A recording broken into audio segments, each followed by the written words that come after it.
The merciless wild. The heartless seas. When nature unleashes her cruelty, could you escape? Could you survive? These are the true stories of outdoorsmen confronted by death, armed with raw courage and a will to live. They are the ones who beat the odds and return from their own fight to survive.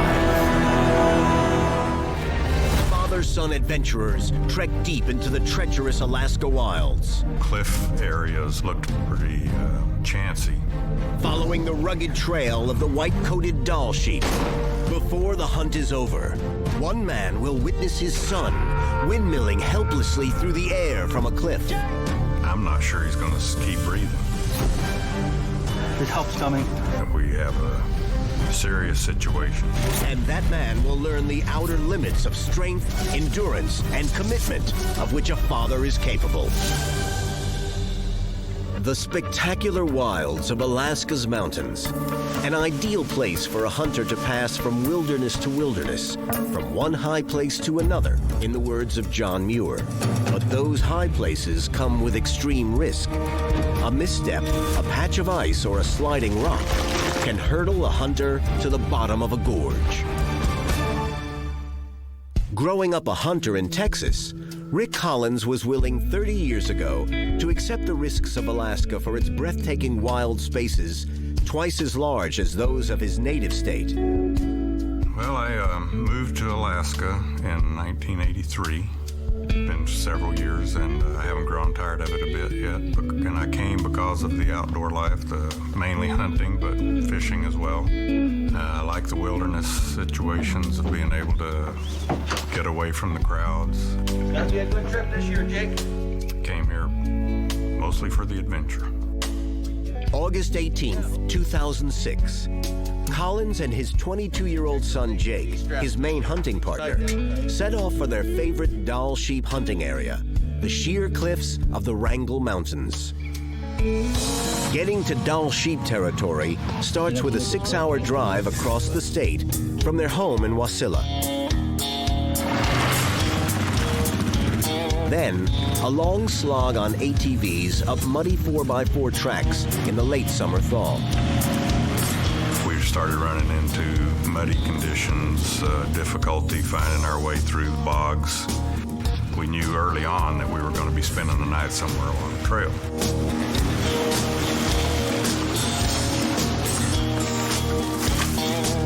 That ought to do, Jake. You got them covered up. When they have to leave their ATVs, they conceal them to prevent bears from destroying them.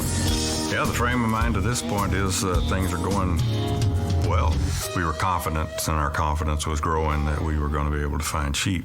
A couple of hours after daylight, which here can come at 2 or 3 in the morning, the two are out of their spike camp and beginning to see sheep, and to find a place to set up their spotting scope to glass the far slopes and ridges.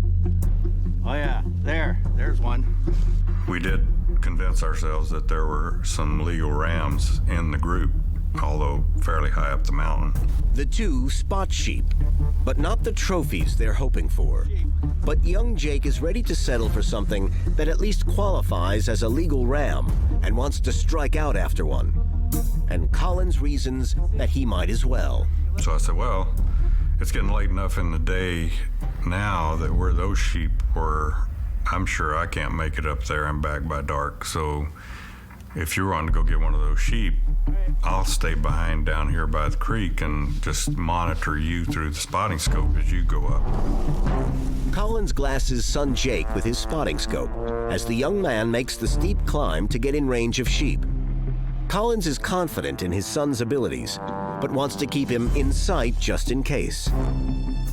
We can tell from the valley floor that the cliff areas along this bottom of this ridge, trying to get up out of the bowl, looked pretty substantial, pretty chancy. but of course, from that far away, no real clear indication of how steep they were.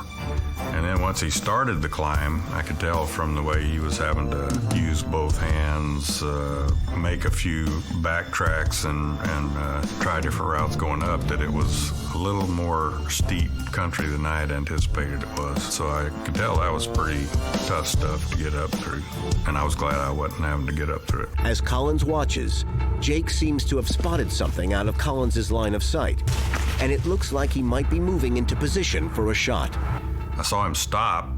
I saw him look over that direction, and I couldn't see any animals over there, but then he started making his way over to that edge of the ridge, and then I saw him getting his gun ready, so I figured there were obviously some sheep over there that looked more attractive to him than the ones we'd seen before, and then eventually he took a shot. When he shot, I saw a sheep appear falling off further to the left across that gorge, and so I knew he had gotten a sheep. I saw him stand up and hold his arms over his head like, yeah, he got one. Woo! I got it! It's been a successful hunt for Jake, but the full celebration will have to wait until he finds a way down to the ram and then packs it out. Alaska's strict hunting regulations require that all edible meat must be retrieved from the field for human consumption. Then he started walking up and down the edge of this cliffs area from this ridge, looking for a way down. Collins grows uneasy as he watches his son trying to find a safe way down the treacherous chutes of the gorge to the sheep. Yeah, I started getting worried about it because I could see that there was no clear way down for him. I thought he might be considering doing something pretty drastic. And then I see him squat down and obviously take a posture like he's going to jump. So then I'm really getting worried. Then I see him turn around and face the mountain and grab the ledge.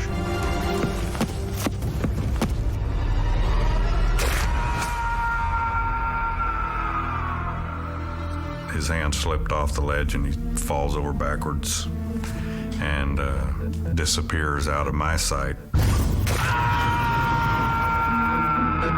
The realization came rather sudden that we have a serious situation. I don't know how serious, but I have to get to him. Jake Collins has fallen, and now his father must draw on a lifetime of outdoor experience and the sheer power of his will to save his son. Hunting on their own, deep in Alaska's Wrangell Mountains, Father Rick Collins has watched his son Jake hurtle off a cliff into a gorge. Now, Rick Collins must find a way to rein in his horror and concentrate on his son. Collins pulls himself together. With 3 hours to nightfall, he has to pack up rescue supplies and climb up to learn his son's fate.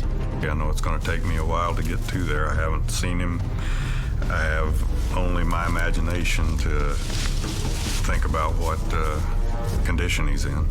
Don't know if he's got broken legs, broken arms, if he's conscious, if he's not, if he's bleeding, if he's not. No way to know. Just grabbed what I could and started that direction. Collins is beyond the range of any cell signal. He has no satellite phone or radio to call out on. A more serious hindrance is his age, as he has to drive his 53-year-old legs to carry him up the slopes at top speed. About every 15 to 30 minutes, I'd have to stop for a rest, and every time I stopped, I'd just start yelling, Jake, I'm headed up there, just in case he was in a position where he could hear me. The terrain grows only more steep and rugged, but the most difficult and ominous part is the silence. Collins receives no answers to his repeated shouts to his son. My frame of mind is that if I'm getting close to him, he's probably not hearing me. And if he's not hearing me, it's probably because he's not conscious. Collins presses on, legs and lungs burning. And then, without warning, he sights his son, lying motionless. Collins plunges into the gorge to reach Jake. When I got to him, he obviously wasn't conscious. I was talking to him the last 5 feet or so as I approached him. I kind of grabbed his shoulder and said again, "Jake, can you hear me?" And his eyes opened, and he kind of looked up at me, but I could tell there was just a blank stare, no recognition in his eyes, and he just closed his eyes and went back to complete unresponsiveness. Rick does a quick exam and doesn't feel any broken bones, but Jake's head is full of cuts. Jake, can you talk to me? Collins considers trying to carry Jake out, but knows that's impossible in this terrain. My next option is, am I going to go to camp to go down there and come back? I know it's going to take me 2 hours at very minimum because it took me an hour to get to him. I don't think that's a good idea because I'm not sure he's going to keep breathing any length of time, much less for 2 hours. So I decide that, okay, I'm just going to stay with him with what I have. And what he has is some parachute cloth to make an emergency shelter for his son and him. So I had this with me that I knew I could cover us up with. I felt like he was off the rocks well enough that it was a good way for us to spend that first night and me to make sure he keeps breathing. Collins beds down for the night beside Jake under the parachute cloth, sharing his body warmth and making sure his unconscious son continues breathing. Collins has to fight the gusting frigid wind all night, but in the late hours, things take an even more chilling turn. Then sometime after midnight, he started having seizures where he would start to stiffen up, and he would even start to kick his legs up. They would only last about a minute and then go for anywhere from 15 minutes to a half hour before he would have another one, and that continued for a couple hours. I'd say by 3 to 4 in the morning, those had stopped. Sleep is impossible for Collins as he monitors Jake's condition, and lying beside his son, he searches through the rescue options. So I'm just thinking back and forth whether I'm going to leave him in the morning or whether I'm going to stay. To some point when I know I have to leave, he hadn't stopped breathing throughout the night, so that's further confirming to me that as soon as it gets daylight, I'm going to need to cover him up as best I can and go find help, because nobody's going to find us where we are. Rick builds a rock wall to protect Jake from tumbling debris and covers his eyes to shield against scavenger birds. Collins has done all he can. Now he must abandon his son, even if only temporarily, Jake, I'm gonna if go get Jake's help. life is to be saved.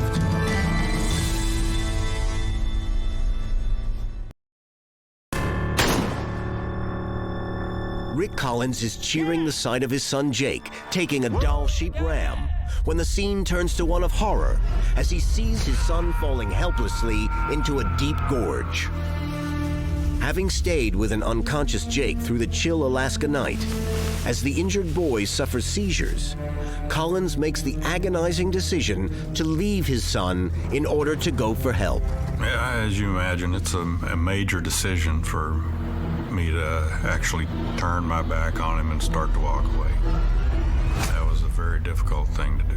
I knew that was the right thing to do. I was convinced that I had to leave him, but it took me, I think, 3 tries of actually turning around before I actually made myself keep walking away from him. Rick Collins doesn't have time to look back at Jake.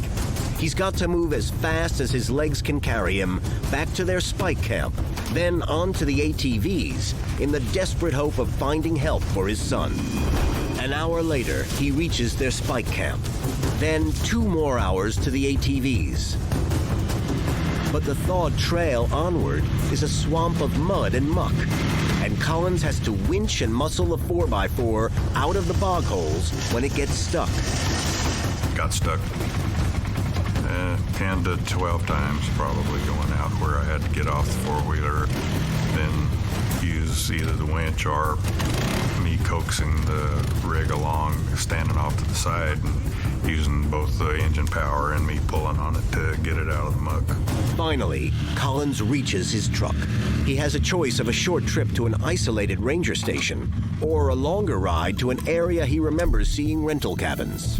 And I decided to take the chance and go with what I was relatively sure there's going to be some form of communication vacation at a lodge. So I head that direction away from the ranger station, and within 3 or 4 miles I see a cabin up ahead, a recreational cabin on the left. So I pull into that cabin, go knock on the door, and somebody answers the door, and I ask if he knows of how I can get in touch with emergency services to ask for a rescue. Collins' Good Samaritan drives him back to where they can get cell service, and they call an Alaska State Trooper dispatcher in Glen Allen, 100 miles away. The dispatcher puts through a swift chain of calls, and a rescue helicopter is in the air from the coolest National Guard Air Force Base in Anchorage. For more than 24 hours, Jake Collins has lain unconscious after hurtling off a cliff. Now, his father boards the rescue chopper, wondering if they will find his son again before it's too late. For more than 30 grueling hours, Rick Collins has traveled muddy trails in search of help for his unconscious son. Now the rescue has gone tactical as they chopper back in high winds to try to locate the gorge in which the fallen Jake Collins lies. They gave me a handheld laser light and asked me to point towards the gorge I recognized as the one Jake was in. The terrain around Jake is too tough for a cable rescue. So Rick Collins and the two-man rescue team must bail out of the helicopter and reach Jake on foot. So they decided then that the two parajumpers and myself were going to have to get out of the helicopter and hike back to where he was, and then carry him out to a location where he could be retrieved by the cable hoist. Collins worries that a critical hour has now been added to the rescue effort for his son. Collins presses uphill as fast as he can. But fortunately, one of the parajumpers with him, Red Reddington, takes off at top speed and outraces Collins up the slope. I think I hear him. He's just over the top. That was Red, took off in the lead and made his way up, and he was the first one to reach Jake and heard him breathing against the tarp actually before he got to where you could see him. Jake! Jake, can you hear me? Jake! So I probably got up to him 15 minutes or so after he got to him, and he was still in the process of getting the tarp ripped away and evaluating his condition when we got there. But, well, I know he's still alive then, so that was a real relief to hear that he was alive. And as I got up there, I just sat down by Jake as they worked on him and told him I was glad he hung on. Collins' words are for an unconscious Jake. The young man feels cold to the touch, his breathing labored, and his pulse feeble.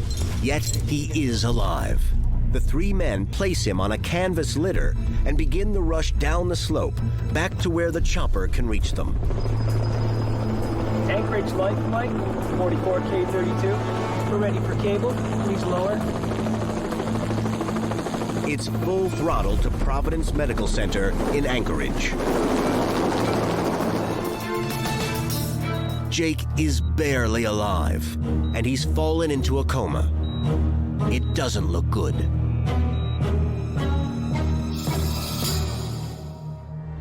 But then, 20 days after Jake Collins' fall, a miracle. He wakes up, opens his eyes, and speaks two words: hello and mom. I didn't know I was in the hospital. I didn't know where I was. And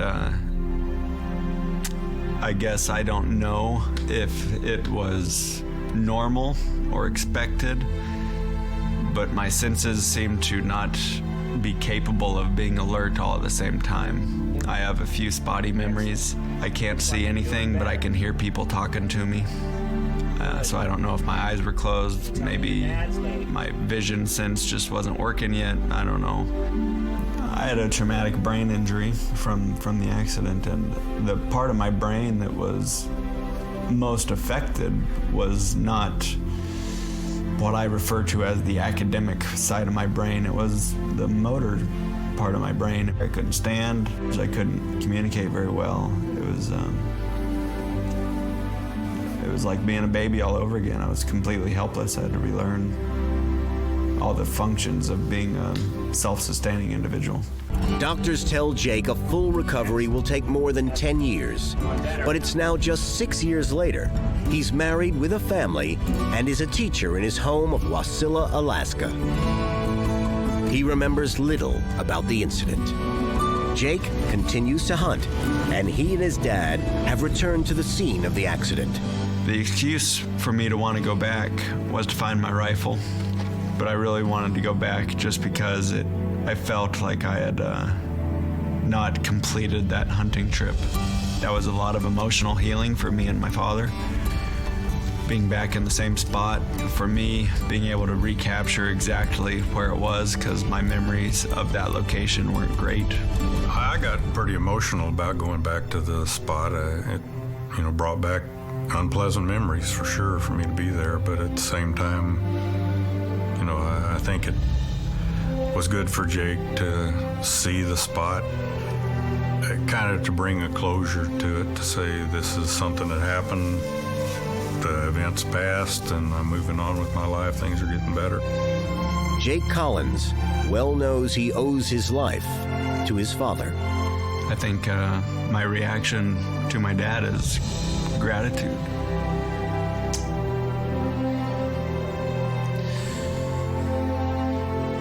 I think